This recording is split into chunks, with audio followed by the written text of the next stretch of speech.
What's up, SL family, and welcome back to my channel, Life with YAYA. This is your girl, YAYA, and I told y'all I was coming back with the Hawaii vlog. So, your res day is a pretty important moment in history for your avatar in Second Life. It's basically your real life birthday, but it's your avatar's Second Life birthday. So it's res day, the day that your avatar resed or loaded into the world, onto the grid. And my res day was on April 30th. And I had not celebrated my birthday the last year, and I don't think I celebrated it the year prior. And honestly, I think a lot of people kind of forget about their res day because, it's Second Life. But I think that really adds to the RP when you have something to celebrate, like how you would celebrate your birthday, especially with vacationing and traveling being such a big part of Second Life. I know that, yes, we do, in real life travel for no reason, just to travel for the hell of it. But a lot of people also use birthdays, anniversaries, and holidays as reasons to travel as well. So I decided that for my res day, I wanted to go to Hawaii with my friends and that we would just go all in. So what I mean by all in is no logging out. Unless you have to, and just constantly just being on the resort or wherever we're at. And if you have to go AFK, you go inside your hut or something and let the group know, look, I'm still here, I'm online, but I'm in my hut, I'm AFK, I'm doing something real life. So that's what the group did for this trip. And the reason why that was made possible is because in real life, we're currently quarantined because of the coronavirus. So, most of the world has to stay at home. And that allowed for us to dive even deeper into the Hawaii vacation RP. So if you play Second Life, you're not new to this. Even though we're vacationing, everything is a photo op. But the thing is, especially for me, I don't like my photo ops and my media ops and all that other op stuff to take over the actual activity or the RP. So what we did from the very beginning was incorporate taking photos and videos with our RP.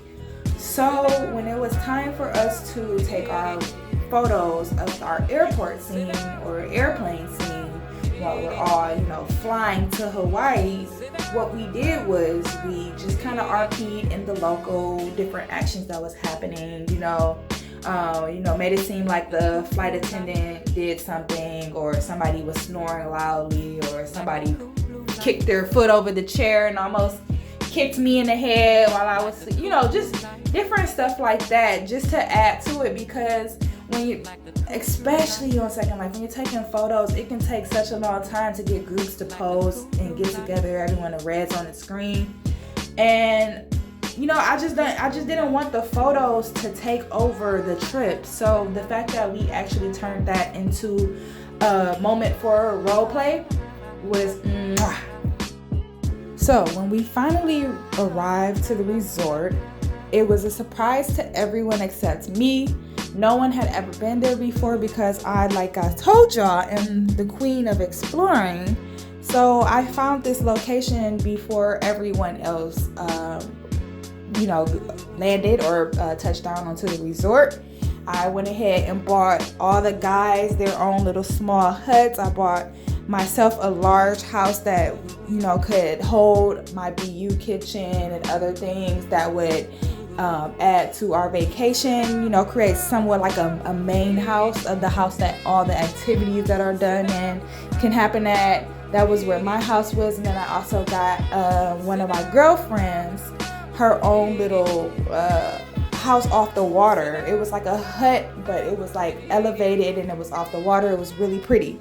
So everyone had their own space for privacy to do whatever they want to do during that vacation. Nobody had a roommate. They could have requested one, but everyone was single, so, no need for that.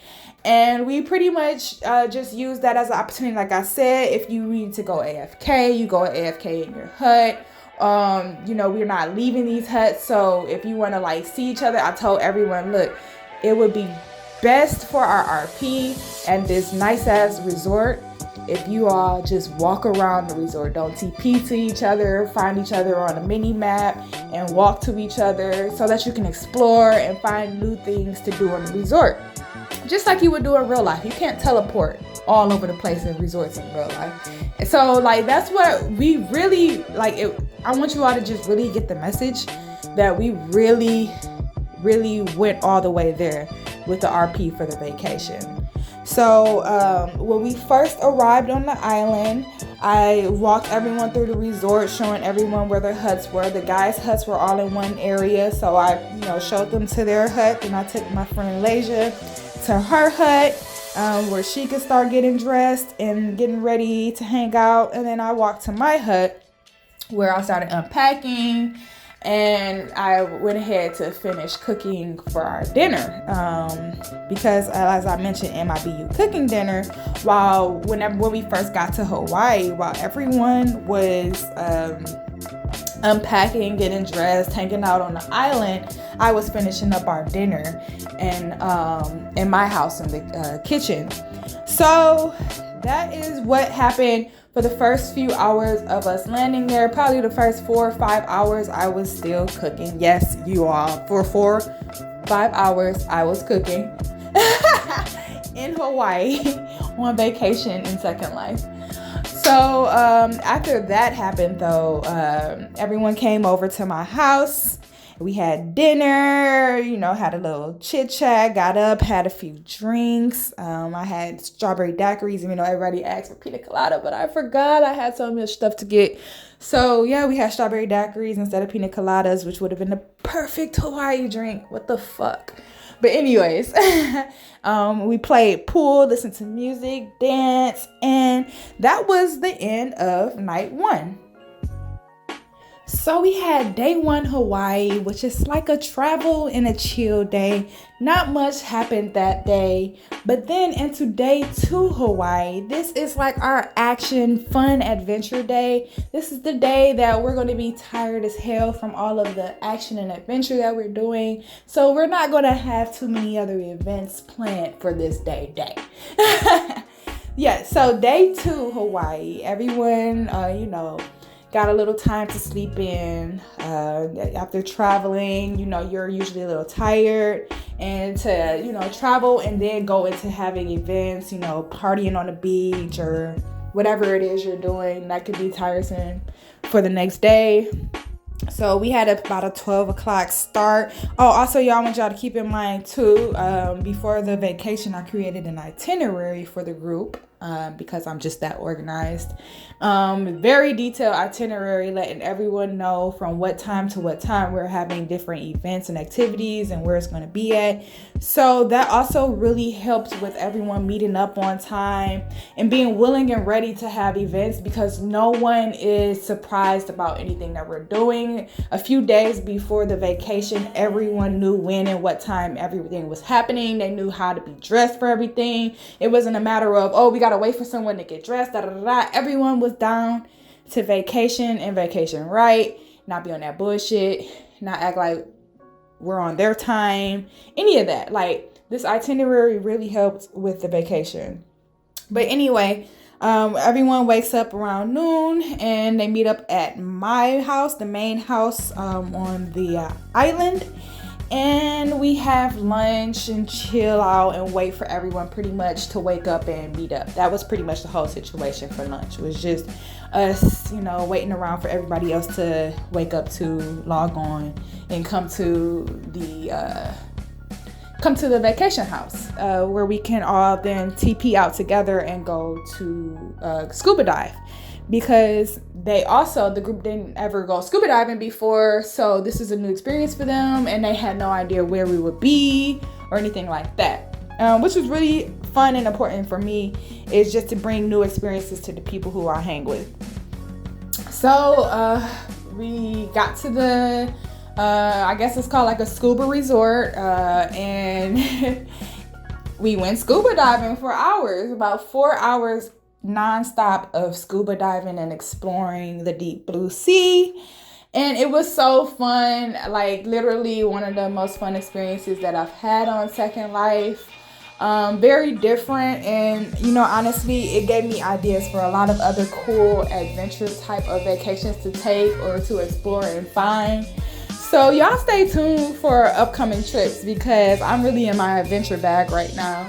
But yeah, we went and scuba dived, whatever, for hours before heading back to our resort.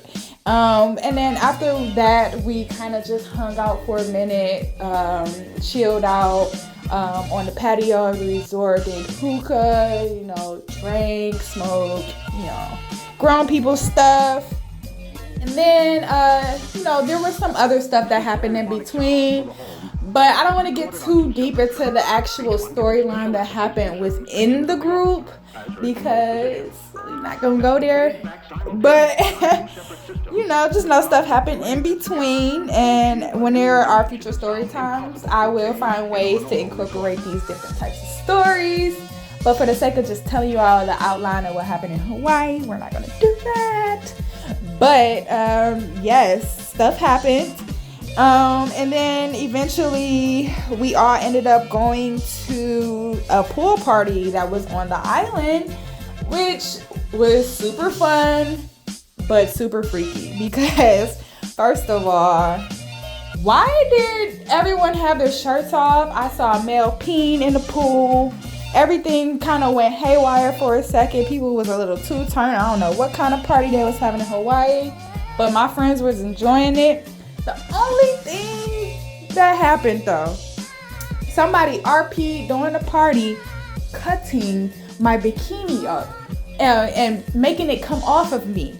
Now the RPer that I am, I had to go along with it. I'm not about to just let somebody RP running around with scissors at the pool and cutting off my bikini, and then I still got my bikini sitting there. I mean, I could have pretended like I was AFK, but that's lame. I'm on vacation. So your girl had to take off her goddamn bikini in front of everyone, and that was so freaking embarrassing. Oh my God. But anyway, I survived. My friends hopefully will let me live that down. Matter of fact, I think I saw a few of them come out of some stuff. Nah, I'm not even gonna go there. Like I said, I ain't even gonna go there. But yes, that was day 2 Hawaii, a little scuba dive session and a little party at the pool with some of the locals as well as some of the other people who were staying at the resort. And that was it for day 2. So pretty much by the middle, maybe the end of day 2, I think a lot of us started to actually feel like we were actually on vacation, and we started getting tired, like that feeling like, oh man, I've been having so many activities and I've been so stimulated this whole time. I need to rest. So day 3, which was already planned kind of like a rest day, just in case people also weren't able to stick around for all 3 days of the vacation, I made day 3 like a chill day where we didn't have anything planned. It was just up in the air for us to maybe just, walk around the island or chill around at the huts, whatever it is that we wanted to do. And, that's actually what we ended up doing. We sat at whose hut were we? I think we were at Bam's hut, and we all just sat around all day and chilled out, smoked, talked about our zodiac signs. We talked about numerology, just got to know each other a little bit deeper, and had some good conversations about energy, yada yada yada. It was just straight vibey between the location, the conversation, and just what we were doing. That was the last thing that I ended up doing particularly. I know that a few other people ended up staying around a little bit longer and, dolphin riding and doing all types of other activities on the resort. But like I said, I was so freaking tired. But before I end this vlog too, I have to just point out that there's this new smoke shop, drugstore, I don't know what you want to call it, on Second Life called The Plug. And you'll see a very small clip. We were smoking a joint. We were smoking weed, marijuana, guys. We were smoking, and we started to feel the freaking effects of it. Like, we started wobbling, and then next thing you know, we started floating in the air, and we like, what kind of laced weed is this? We ain't signed up for this. But it was crazy. Like, Second Life is really becoming super interactive and just super detailed with the types of things that you can do on it. But yes, so that was the Hawaii vacation in a nutshell. We had an amazing freaking time. We got amazing photos. You can catch some of them still on my Instagram. I honestly couldn't have picked a better group to go to Hawaii with. I mean, I could have added maybe 1 or 2 people here and there, but overall, I think that I went with an amazing group of people, and I really appreciate them for coming and celebrating my Res Day with me. So thank you, Gunther. Thank you, Lo. Thank you, Bam. And thank you, Alasia, for coming to Hawaii and celebrating with me. So what you're about to see now is just a quick little clip of Hawaii, and thank you for watching.